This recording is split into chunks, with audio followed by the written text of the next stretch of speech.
Saudara ahli, yang ingin saya tanyakan kepada saudara ahli terkait dengan surat edaran Kapolri nomor 2021 yang tentang kesadaran budaya pendidikan untuk mewujudkan dua pemuda Indonesia bersih sehat dan produktif. Tadi ahli bilang bahwasanya program dari Kapolri maupun bertambah itu harus ditaati oleh pendidik, tidak boleh melanggar daripada aturan yang telah ditetapkan oleh bertambah dan Kapolri. Di dalam surat edaran Kapolri nomor 2 tahun 2001 yang bisa tanyakan kepada ahli. Di sini ada poin-poin yang saya bacakan. Nanti tolong ahli jelaskan maksud daripada ketentuan tersebut. Bahwa dalam rangka bahwa dalam rangka penegakan hukum yang berkeadilan dimaksud, Polri senantiasa mengedepankan edukasi dan langkah persuasif sehingga dapat menghindari adanya dugaan kriminalisasi terhadap orang yang dilaporkan serta dapat menjamin ruang digital Indonesia agar tetap bersih, sehat, beretika, dan produktif dengan memperbaiki hal-hal sebagai berikut. C-nya di sini dikatakan mengedepankan upaya preventif dan preventif melalui virtual police dan virtual alert yang bertujuan untuk memonitor, mengedukasi, memberikan peringatan serta mencegah masyarakat dari potensi tindak pidana siber. Terus di G-nya itu sini jelaskan penyidik berprinsip bahwa hukum pidana merupakan upaya hukum terakhir dalam penegakan dalam ultimum remedium dan mengedepankan restoratif justice dalam penyelesaian perkara. Apa yang melatar belakangnya sehingga terbitnya surat edaran Kapolri tersebut berupa nama terus apa yang dimaksud seperti yang saya bacakan tadi. Jadi dimulai dari yang namanya tindak pidana khusus. Tindak pidana khusus itu terbagi dua, eksternal dan internal. Internal itu adalah tindak pidana khusus tertentu yang masuk sekarang tindak pidana murni, seperti tindak pidana teroris, tindak pidana korupsi, tindak pidana hak asasi manusia, money laundering dan seterusnya. Tapi ada yang namanya tindak pidana khusus eksternal, antara lain adalah undang-undang ITE. Ini masuk di dalam pengertian global tindak pidana khusus eksternal. Lalu INEBA, lalu undang-undang lain yang banyak tersebar di luar KUHP. Tindak pidana khusus eksternal ini pendekatannya bukan rebus remedium, pendekatannya adalah ultimum remedium.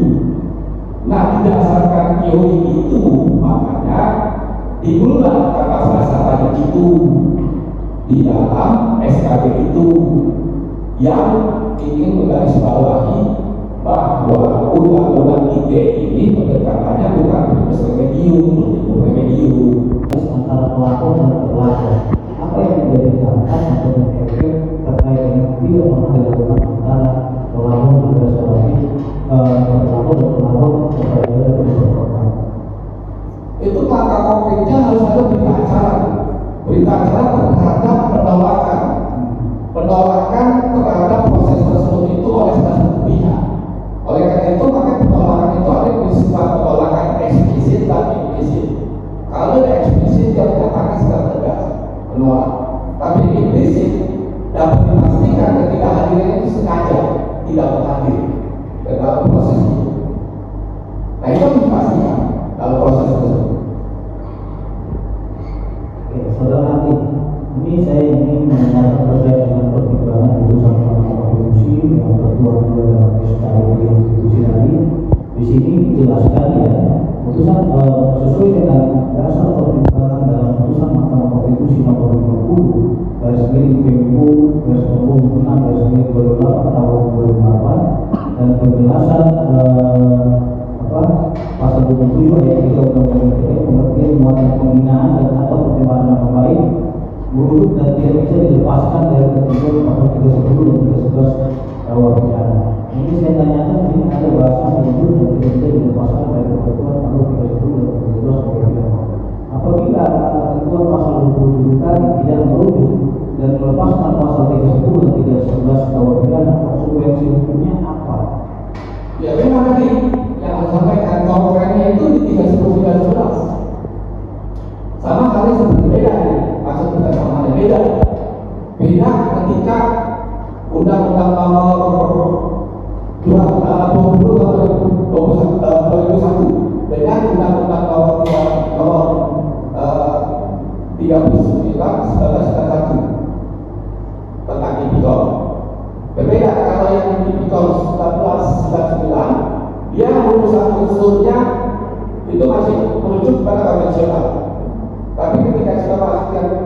kalau pakai hukum satu, rumusan khususnya diatur tersendiri.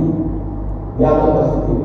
Nah, di dalam memiliki yang dimaksud tadi ini, maka rumusan khususnya dia masih berbahan pada konten yang ada dalam pasal 310, 311 dalam undang-undang konvensional itu. Masih menuju ke sana. Sama pembahasan juga kan yang dimaksud di dalam ini pasal 27 ini, dia masih menuju kepada konvensional 440 KUH. Ya masih begitu. Oke, terima kasih. Terima kasih yang mulia. Silakan. Saya ingin menanyakan pada ahli ya terkait dengan pasal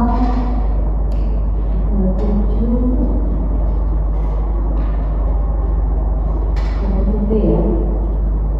27B ayat 2 huruf A kecil. Kan tadi saudara sempat menguraikan unsur-unsur deliknya. Ada setiap orang, unsur pertama, unsur kedua, dengan sengaja dan tanpa mendistribusikan dan atau mentransmisikan informasi elektronik dan atau dokumen elektronik.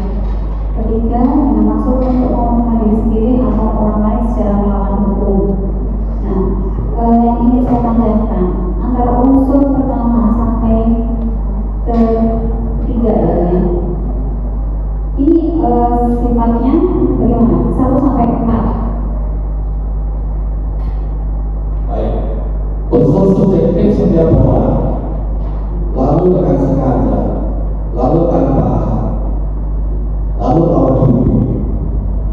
Itu merupakan unsur kumulatif, bukan alternatif.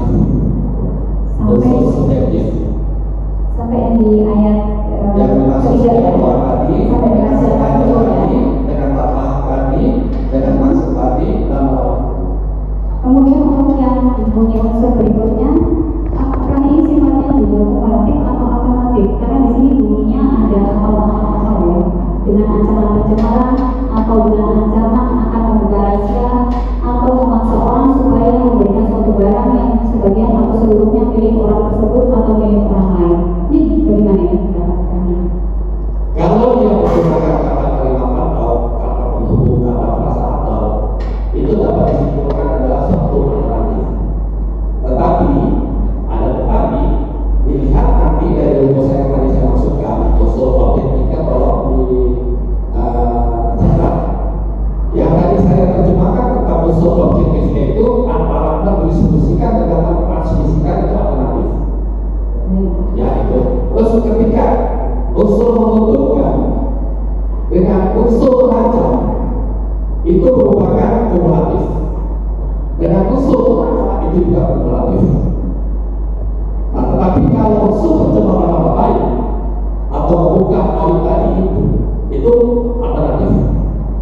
Baik, jadi dari pasal 27 ayat 2 huruf A ini ada 2 sifat ya yang terkandung di dalamnya, ada kumulatif dan alternatif dengan penjelasan yang sebagaimana tadi yang diterangkan ya. Iya. Baik, oke, kedua yang ingin saya tanyakan terkait dengan SKB surat keputusan bersama Menteri Kominfo, Jasa Agung dan Kapolri tentang pedoman implementasi atas pasal tertentu dalam Undang-Undang Nomor 11 Tahun 2008 tentang ITE sebagaimana diubah dalam Undang-Undang Nomor 19 Tahun 2016. Apakah terkait dengan terkait dengan SKB ini apakah masih bisa diterapkan untuk menjadi pedoman untuk menghasilkan ketentuan dalam pasal 27B ayat 2 huruf A dan atau pasal 27 Undang-Undang 1 tahun 2004. Baik. Kalau kita mau mengacu kepada prinsip kehati-hatian di dalam menerjemahkan suatu norma, maka alangkah baiknya ketika lembaga tersebut sendiri menerbitkan panduan pedoman, itu lebih baik. Karena lembaga tersebut itu yang lebih memahami keadaan. Seperti lembaga kepolisian dia lebih memahami keadaan.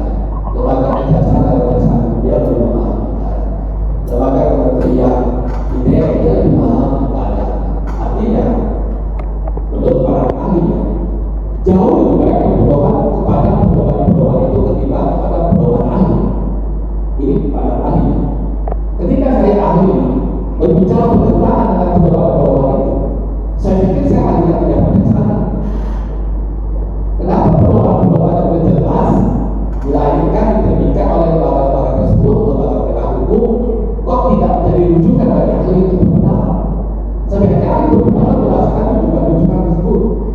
bukan berbeda paham dengan rujukan-rujukan tersebut. Lain halnya ini lain halnya. Penetapan seorang calon tersangka lewat memperkapur saksi dalam proses penyidikan, di mana dalam peraturan Kapolri, termasuk di dalam KUHP, termasuk di peraturan KPSD, tidak ada misalnya memperkapur calon tersangka, tidak. Tapi putusan MK nomor 21 menginstruksikan harus diperiksa terlebih dahulu si calon tersangka. Dan belum ada peraturan sampai hari ini di lembaga kepolisian yang mengatur tentang mengatur calon tersangka. Nah, akhirnya diperiksa dia sebagai saksi, gitu kan? Nah, di sini ada dua aliran. Ada aliran yang memeriksa saksi itu tingkat penyidikan, ada aliran lain yang memeriksa, bukan memeriksa tapi mengundang saksi itu di level penyidikan. Saya pada kapasitas yang memiliki aliran di level penyidikan itu untuk penyidikan klarifikasi. Tapi ada lagi beberapa seperti yang guna itu di tingkat penyidikan, spesifikasi kategori definisi saksi misalnya. Tetapi antara Heru dan saya dengan fakta berbeda pada akhirnya ketika kita tidak mau yang mengatakan pada akhir penyidikan nanti ada dua status, ada status tersangka, ada status saksi, nama yang sama, orang yang sama, jenis yang sama, tidak kita tahu terjadi. Itu namanya pelanggaran terhadap teori. Karena dalam teori itu definisi saksi berbeda dengan definisi tersangka. Oleh karena itu konsekuensi terhadap berkas kepolisian dalam penyidikan ada berstatus, ada status tersangka dan saksi orang yang sama yang bisa sama. Maka begitu dikirim ke tahap 2 itu status saksinya digunakan dihilangkan. Memperjelas saja apa yang disampaikan tadi. Apakah unsur pasal 27A dan 27B itu sepengetahuan ahli diatur juga dalam SKB 3 institusi untuk yang didakwakan, seperti yang tadi disampaikan di 27B dan 27A Undang-Undang Nomor 1 Tahun 2024. Karena tadi kalau disampaikan oleh penasihat hukum dan ahli, itu SKB itu hanya mengatur pasal-pasal tertentu. Menurut Anda? Ya, kalau para ahli yang berkaitan dengan SKB, termasuk juga penegakan putusan MK, termasuk juga dengan pasal penjelasan terhadap undang-undang 2024 seperti itu, ITE, undang-undang pasal 2024. Maka dengan rujukan-rujukan seperti itu nanti dikatakan berkaitan dengan namanya delik penghinaan, delik pencemaran nama baik, itu tetap harus mengacu kepada pengertian delik konvensional.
ketentuan Undang-Undang Nomor 1 2020 tentang KID itu kalau nggak salah dari pasal 30 atau pasal 36 ya, saya lupakan pasal itu menerangkan bahwa yang berkaitan dengan pasal 20 sampai dengan pasal 30 itu ditekankan kepada tidak dengan nomor dengan materi. Tetapi kalau mengacu ke 2016 itu ditekankan pasal 27 itu sampai dengan pasal 34. Apakah itu disebutkan secara jelas? Ada eksplisitnya itu ada.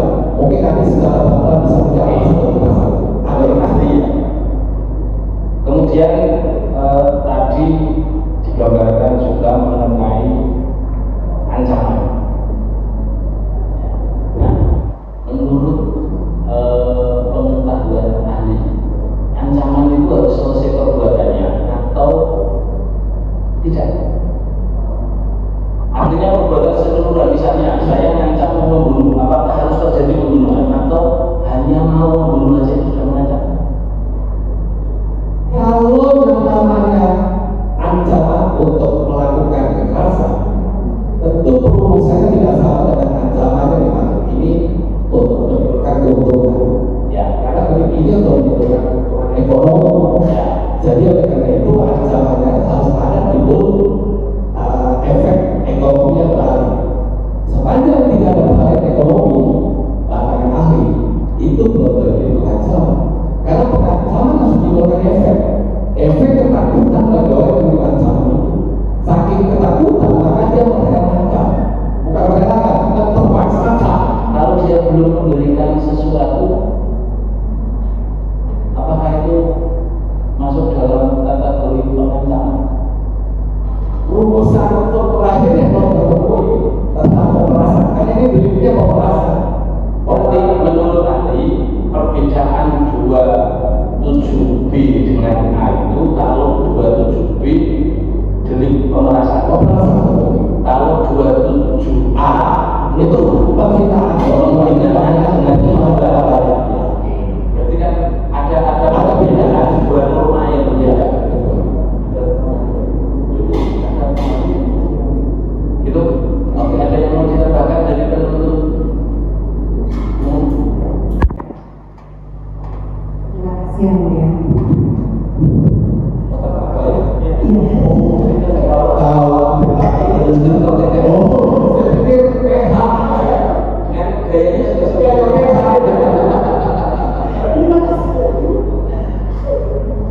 Sudah terhadap Bapak sudah ditahan dan penjara. Sudah ditahan dan penjara. Nah tadi Bapak ahli menjelaskan bahwasanya di dalam Undang-Undang ITE 27A dan juga 27B itu, di 27A itu ada penghinaan yang jelas gitu ya, harus jelas, dan di pemerasan juga harus jelas, harus ada keuntungan atau pemindahan barang tertentu kepada orang lain. Nah, jika dalam boleh saya diberikan kasusnya. Jika ada seseorang yang memposting tanpa menunjukkan kepada spesifiknya, nah akan underset itu, undersetnya, dan merujuk ke orang itu, tidak merujuk kepada seseorang individu, dan kata-kata itu kata-kata yang dianggap plesetan, bukan yang saya anggap, tapi yang dianggap oleh orang lain plesetan. Apakah itu daripada yang Bapak ahli maksudkan, yaitu 27A yaitu penghinaan maupun 27B yaitu pemerasan? Terima kasih ya, bahwa sebetulnya tadi apa yang dimaksudkan itu sudah terjawab sebetulnya. Cuman penegasan aja. Ya, jadi penegasannya bahwa 27A itu merupakan suatu penghinaan atau bayi yang tidak memanusiakan manusia. Manusia disamakan dengan hewan itu. Nah, kalau 27B itu ancamannya untuk menimbulkan ketakutan sehingga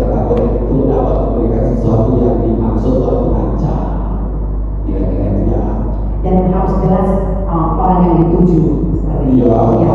Jadi kalau bisa jelaskan yang dituju Pokoknya harus jelas. harus jelas. Dan ibarat kata ini yang Bapak ahli, ada satu percakapan antara seseorang, yaitu WhatsApp dengan pembukaan kata-kata dengan assalamualaikum seperti itu. Assalamualaikum bang, gitu. Waalaikumsalam dibalas oleh si tadi. Lalu si nanya, bagaimana bang? Gitu. Bagaimana? Berarti kan ada sesuatu yang dipikirkan seseorang tadi.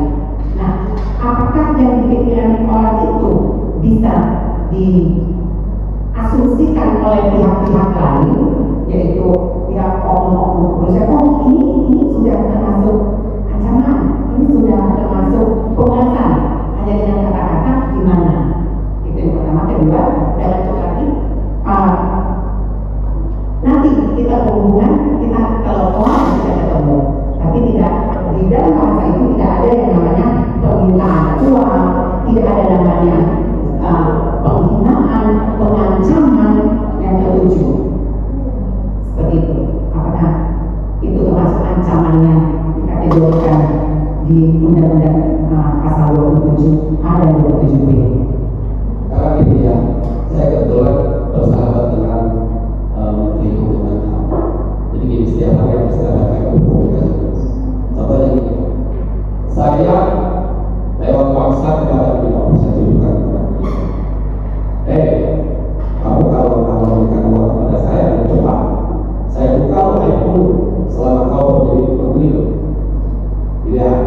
Nah, kalau dia ternyata tidak melaksanakan apa yang saya minta, itu belum selesai, tidak selesai. Selesai ketika beliau menyerahkan apa yang maksud. Nah, menyerahkan tadi tinggal konkretnya apakah melaksanakan atau tidak melaksanakan. Saya terima sejumlah itu. Apakah ketika saya menerima itu dia sudah komunikasi dengan polisi? Saya coba. Nah, tapi tidak ada percobaan telah terjadi oleh saya.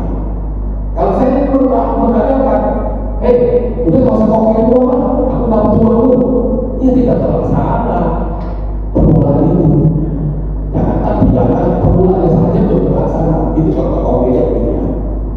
Dan satu lagi Bapak ahli, tadi kan Bapak ahli menjelaskan bahwasanya kalau menggunakan ide itu harus ada seperti yang dikatakan oleh pengacara saya, yaitu restorasi justice, lalu harus ada penyelidikan, lalu pendidikan.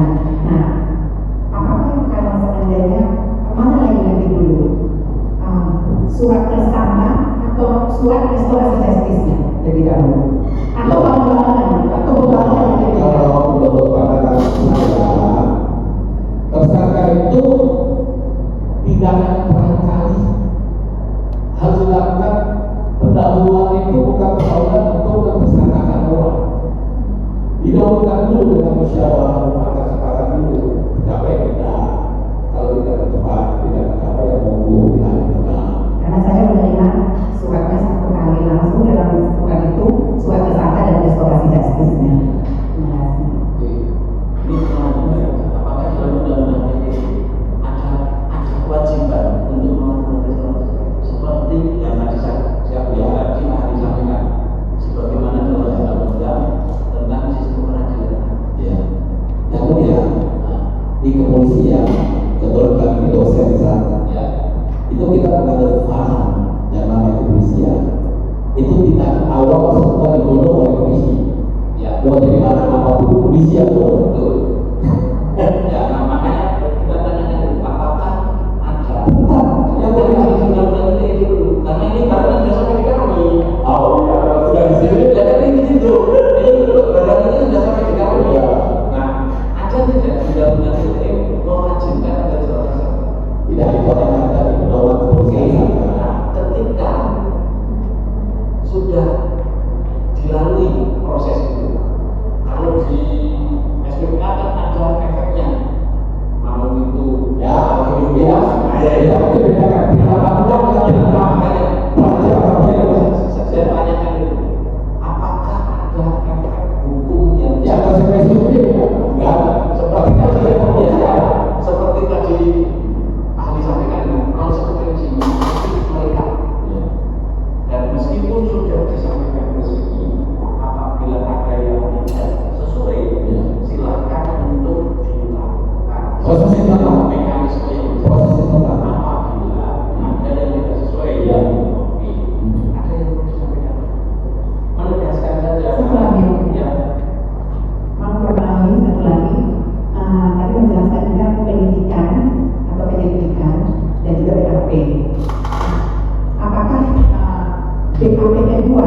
sah dilakukan apabila BAP pertama tidak diterima. Dan pertama dan kedua, apakah BAP kedua tanpa ada penyelidikan, tapi langsung penyidikan surat SPDP datang langsung sekaligus, apakah itu sah atau tidak? Kalau dalam perspektif hukum administrasi negara dan itu meliputi kinerja kepolisian, maka penyidikan tanpa penyidikan, maka penyidikan tersebut dianggap salah hukum. Cuma saya waktu kita proses peradilan. Tapi di kemudahan jaksa penuntut umum.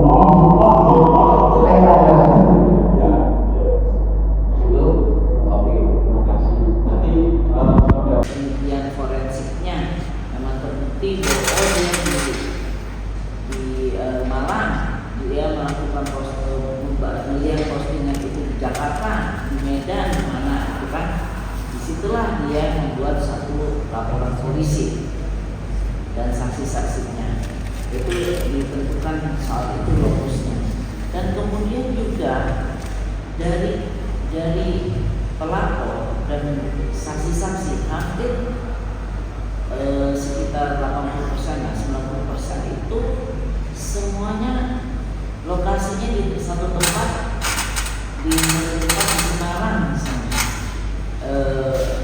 Bagaimana penentuan di dalam hal ini?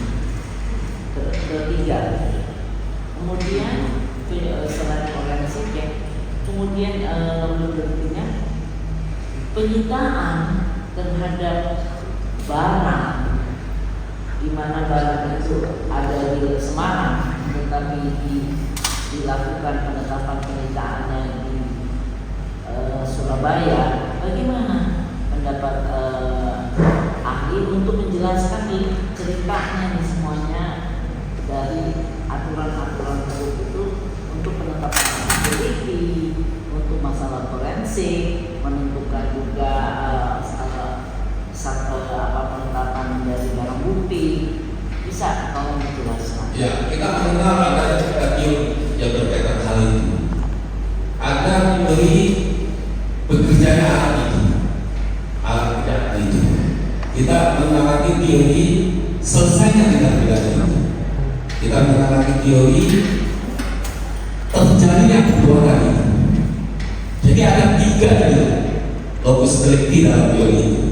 Tetapi hukum acara pidana kita menyimpulkan ketika banyaknya para saksi dalam lokus delikti yang bersifat jamak tadi, itu ditentukan banyaknya para saksi di mana lokus delikti yang akan ditentukan oleh pengadilan di mana para saksi itu berdomisili. Jadi ada banyak jumlahnya. Bukan berarti ketiga lokus delikti ini tidak memiliki kompetensi peradilan, punya kompetensi peradilan relatif ini, tergantung tadi 3 teori tadi itu. Tetapi akhirnya hukum acara menentukan di mana para saksi yang terbanyak berdomisili, itulah yang diambil kompetensi relatif untuk memeriksa dan mengadili peristiwa tersebut. Seperti itu. Yang berkaitan dengan penetapan barang bukti. Nah, bertepatan dengan penetapan barang bukti, maka ketika sudah sejalan dengan banyaknya para saksi tadi, di mana para saksi itu berdomisili, contohlah begini peristiwanya kami contohkan. Ada peristiwa pembunuhan dengan menggunakan racun di kota A. Racun itu dikirimkan lewat paket bentuk makanan ke kota B, diterima di kota D, dimakan oleh sang korban. Tetapi begitu sang korban mengalami tanda-tanda keracunan, lalu dia pergi ke kota C tadi untuk melakukan pengobatan terhadap dirinya, tetapi kemudian di kota C dia meninggal. Nah, dari persiapan tindak pidana di kota A, persiapan melakukan peristiwa pidana itu sudah dapat dikategorikan konstruktif kota A. Lalu pada waktu berjalannya alat yang digunakan tadi, barang yang digunakan tadi bentuknya racun ke kota B, maka kota B ini juga menjadi lokus di mana anak itu berjalan, lalu berakhir tindak pidana itu selesainya pada waktu kematian itu di kota C, maka kota C juga menjadi lokus fiktif terhadap peristiwa tersebut. Maka ketika kota A, kota B, kota C itu menjadi lokus fiktif terhadap peristiwa itu. Tetapi manakala para saksi lebih banyak di kota C, lebih banyak di kota C di sana, maka kota C, peradilan di kota C itulah yang memiliki kompetensi relatif untuk memeriksa perkara peristiwa kematian tersebut. Bagaimana tentang kita terhadap para bukti maupun yang akan kemudian hari menjadi alat bukti yang di kota C inilah pengadilan yang akan menetapkan terhadap para bukti yang diajukan untuk meletakkan sita. Apakah sita itu berupa izin, apakah sita itu berupa persetujuan, itu kembali pada teknis. Nah itu bisa ahli sampaikan. Ya, sekarang laporannya di Semarang, ya. Kemudian terlapornya di Jakarta. Untuk melakukan pemanggilan dari Riki maupun Siti, ya, dan selanjutnya, apakah prosesnya yang sesuai dengan KUHP, itu penyidiknya mengantar atau bayar kurir saja atau tercatat saja,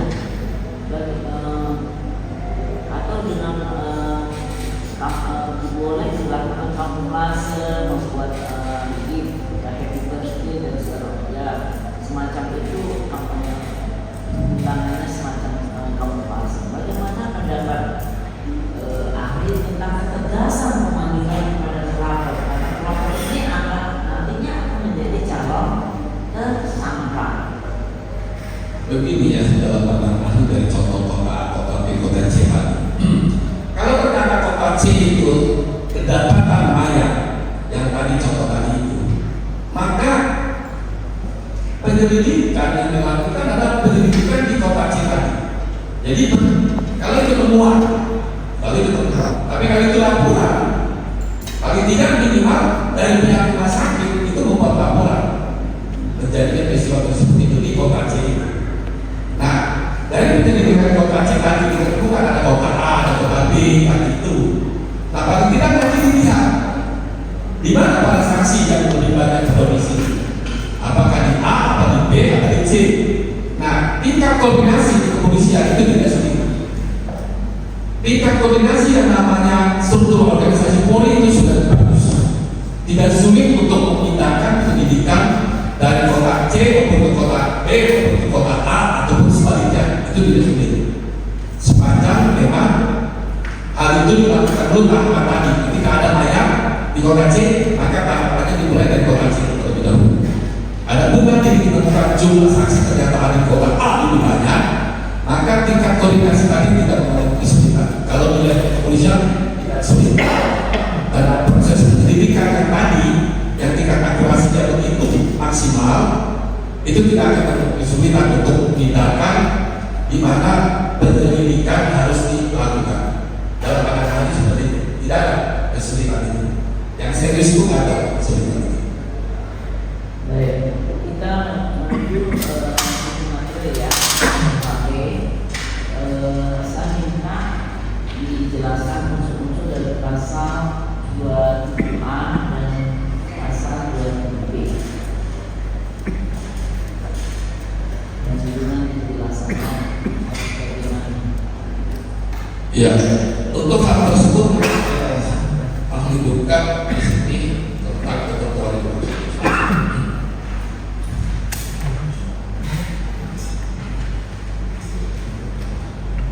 Kalau mau dimulai dengan 27B, kalau mau dimulai dengan 27B, maka ketentuan pasal 27B ayat 2 huruf A ini merujuk kepada sanksi pidananya terdapat dalam pasal 45 ayat 10 huruf A. Itu kalau merujuk sanksi pidana. Rumusan unsur kalau dilihat dari pasal 45 ayat 10 huruf A dalam pasal 27B ayat 2 huruf A itu ada konfirmasi.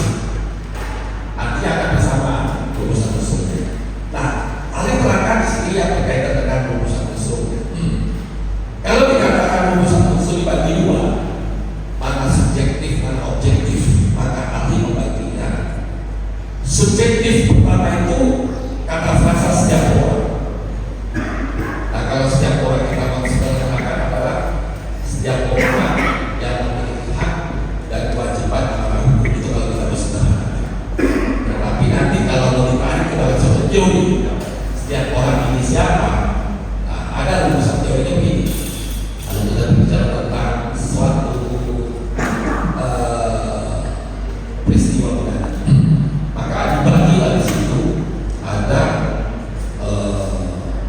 subjek delik, organ delik, objek delik, victim delik. Keempat unsur ini diselimuti dengan asas kausalitas yang tak terputuskan. Artinya, kalau berbicara subjek delik, maka ini terkait dengan perbuatan. Perbuatannya terkait dengan alat yang digunakan. Perbuatannya menghasilkan sesuatu disebut objek kejahatan itu objek. Maka itulah yang namanya korban, victim delik. Maka antara perbuatan subjek delik dengan korban itu terdapat suatu kausalitas. Kausalitas apa itu? Fungsi hukum pidana hadir manakala ada kepentingan hukum individunya, kepentingan hukum sosial, kepentingan hukum negara yang sedang terlanggar, maka dia hadir di sana. Ketika dia hadir dalam konteks contoh saja ada kepentingan hukum individu yang terlanggar, kepentingan hukum individu itu terbagi. Ada kepentingan terhadap jasmani, ada kepentingan terhadap jiwanya, ada kepentingan hukum terhadap harta bendanya, ada kepentingan hukum terhadap kehormatannya, nama baiknya dan seterusnya. Nah, kalau itu berkaitan contohnya berkaitan dengan nama baik atau kehormatan, maka perbuatan si subjek delik ini menimbulkan akibat terhadap si korban tadi, victim delik itu. Nama baik victim delik itu menjadi tercemar, menjadi terhina, dan menjadi buruk. Itu gambaran kira-kira. Tetapi terkausalitas oleh karena perbuatan si subjek delik, bukan karena perbuatan orang yang bukan subjek delik tadi. Jadi oleh karena itu subjek delik tadi harus satu unsurnya ada unsur melalui alat kejahatannya, ada unsur hasil kejahatannya, ada unsur korbannya. Itu harus terkausalitas. Itulah perusahaan yang dimaksud setiap orang. Jadi bukan setiap orang sederhana saja tidak berkaitan formalitas. Ada orang yang dibuka di muka pengadilan, itulah yang dimaksud setiap orang dalam ini. Jadi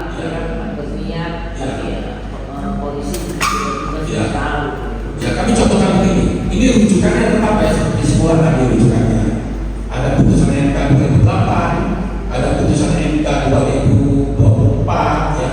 Ada peraturan Kapolri, ada SKB, SKB 3 Nah, berdasarkan rujukan-rujukan seperti itu, maka pandangan ahli adalah yang berkaitan dengan nilai ekonomi tadi itu dia bukan yang bersifat belum nyata tapi bersifat nyata. Nilai ekonomi itu bersifat nyata. Nah, sifat nyata ini hanya bedanya ada yang dapat dihitung, ada yang tidak dapat dihitung. Nilai nyatanya itu ada yang dapat dihitung dan ada yang tidak dapat dihitung. Jadi dengan kategori benda. Jadi kategori benda benar, ada yang dapat dihitung dan ada yang tidak dapat dihitung. Nah, sepanjang ada perbedaan, bagaimana kalau tidak ada perbedaan? Itu pertanyaan. Tidak ada perbedaan. Ini kan semua mengacu kepada delik konvensional tentang operasi. Itu ada satu rumusan itu. Delik konvensional pasal 440. Nah, kalau kita lihat ke sana, ada yang namanya tindak pidana selesai, ada yang tidak selesai. Yang disebut walking the line itu tidak selesai, pasal 53. Bagaimana konstruksinya? Yang selesai dan tidak selesai.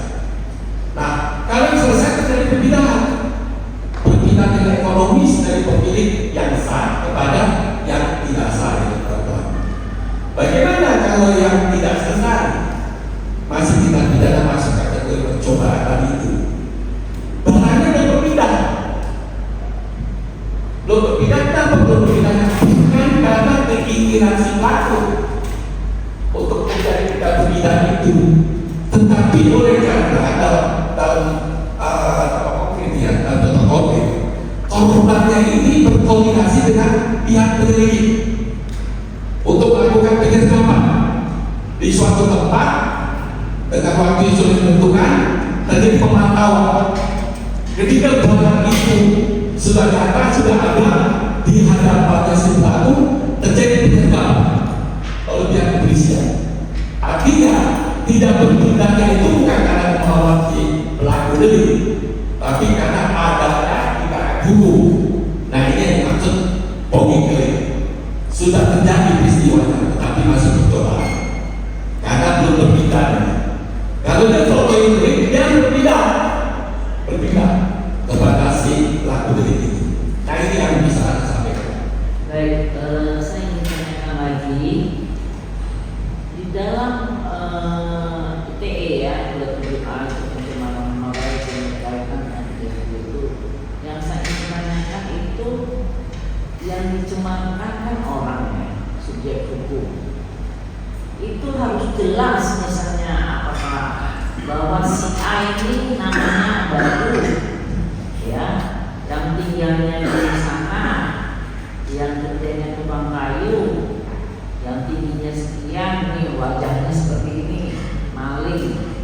Nah, apakah harus demikian atau bisa sama-sama BDU atau tinggalnya di luar singkatan atau itu diumpamakan yang lain-lain? Bagaimana penjelasan itu bahwa secara deliknya itu di dalam Undang-Undang 27A itu bahwa itulah that is your demand.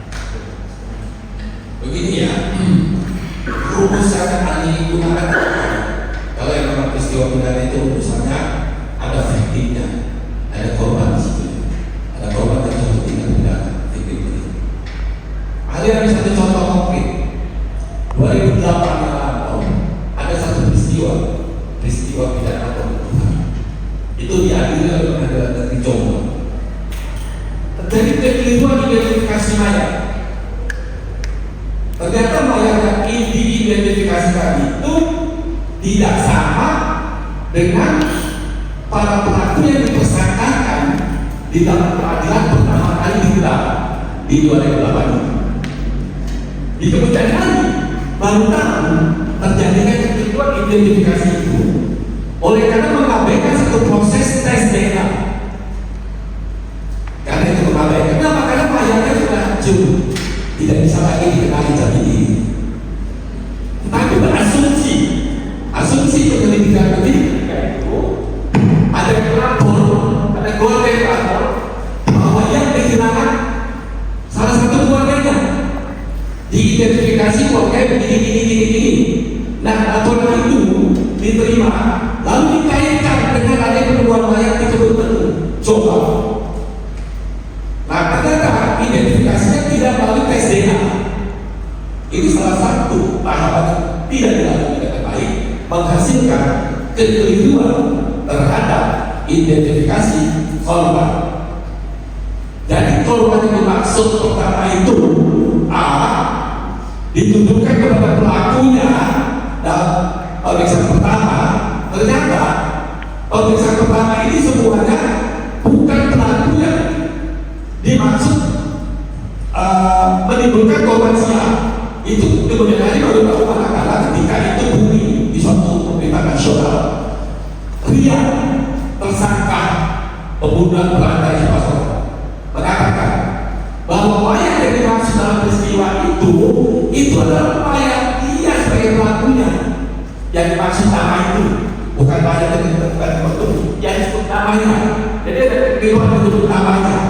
Itu adalah mayat yang saya kubur di kamarnya ibu saya di Jombang. Maka dari itu dilakukan pembalian oleh Polda Jawa Timur Gorontalo karena sudah menjadi kegaduhan. Dilakukan tes DNA, ternyata benar yang dikatakan Ria. Identifikasi yang disampaikan Ria itu benar bahwa mayat yang ada di rumahnya itu adalah yang dimaksud nama yang disebut oleh penyidik dan penuntut umum dan yang diperiksa di muka persidangan. Nah itu identifikasi korban. Nah oleh karena itu yang akhirnya kemudian dibatalkan putusan itu adalah putusan penjara kembali yang salah satu waktu itu ditangani oleh Pak Oci Kadis sebagai PH atau penjara kembali ini.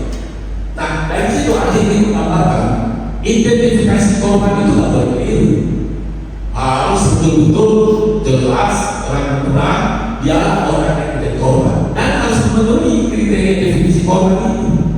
Korban adalah orang yang menderita, apakah secara batin, secara jasmani, atau secara ekonomi akibat perbuatan orang lain. Itulah definisi korban.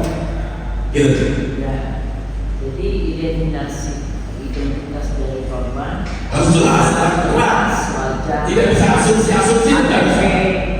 berdasarkan namanya. Tidak bisa asumsi, tidak bisa istilah, tidak bisa semuanya harus terang-terang. Kalau memang ada begini, Berdasarkan paspor dan segala semuanya harus terang-terang. Barangkali jadi tidak ada sendiri. Satu lagi dari saya, ini kan adanya ancaman, misalnya ancaman pencemaran nama, pencemaran atau ancaman akan membuat rahasia memaksa. Nah, ancaman itu kan ini kan berkaitan dengan ITE. Apakah ancaman itu ditulis di dalam postingan? Bilang kamu akan saya bunuh, kamu akan saya buat rahasia, kamu harus serahkan uangnya sekian. Itu dalam postingan atau dalam WhatsApp atau bagaimana ancaman itu sehingga bahwa itu ada ancaman. Baru dari ancaman itu sudah jelas dan meminta uangnya sekitar 500 rupiah dan kemudian apakah itu dan final terlaksana atau tidak terlaksananya bukan kemauan dari pelaku. Bisa saya ingin tahu bagaimana cara pengancamannya. Ya. Apakah harus ada secara tertulis dengan jelas melalui WhatsApp atau dengan posting sehingga membuat ketakutan orang itu harus membayar. Ya begini.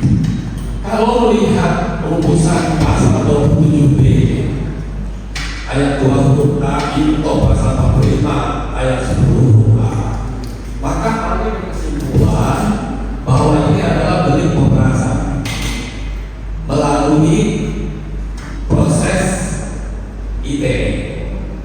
Dan ahli pastikan menurut para ahli ini bukan dalam bentuk mendistribusikan tapi mentransmisikan, karena ini bentuknya ancaman untuk menghasilkan sesuatu, apalagi dengan modal, dengan ancaman aib dan segala macam, itu tidak mungkin dengan mendistribusikan.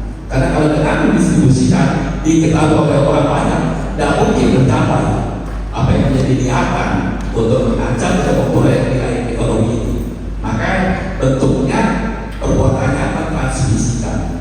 Jadi ditujukan dikirim pada yang dimaksud korban itu.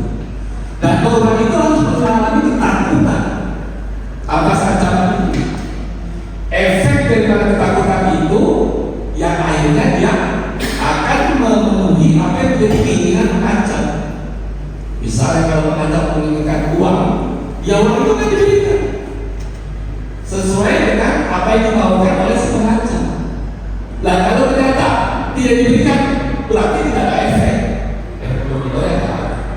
Dan kalau nggak ada, tidak terhubung kausalitasnya, maka tidak bisa dikatakan korban. Karena korban itu harus mengalami keadaan di mana apakah jasmaninya, apakah rohaninya, apakah ekonominya.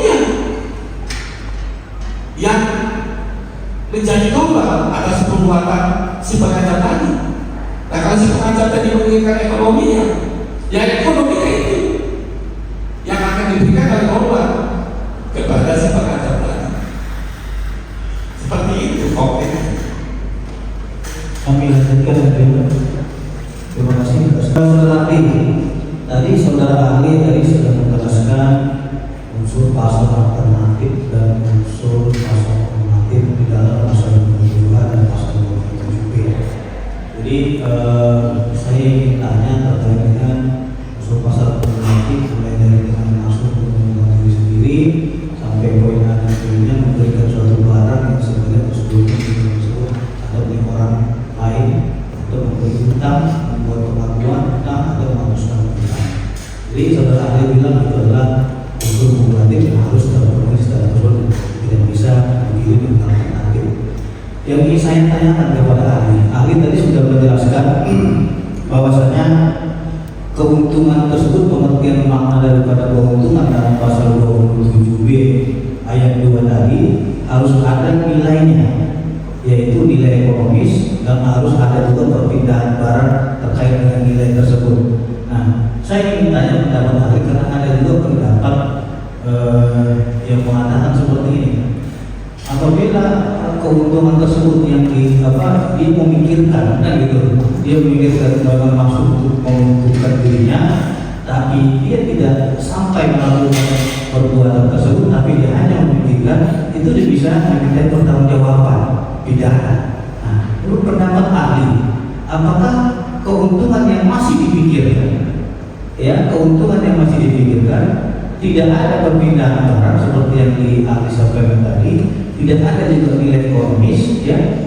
Apakah menurut pendapat ahli nilai yang masih dipikirkan ataupun masih di dalam apa kita katakan ada seorang niat, ya.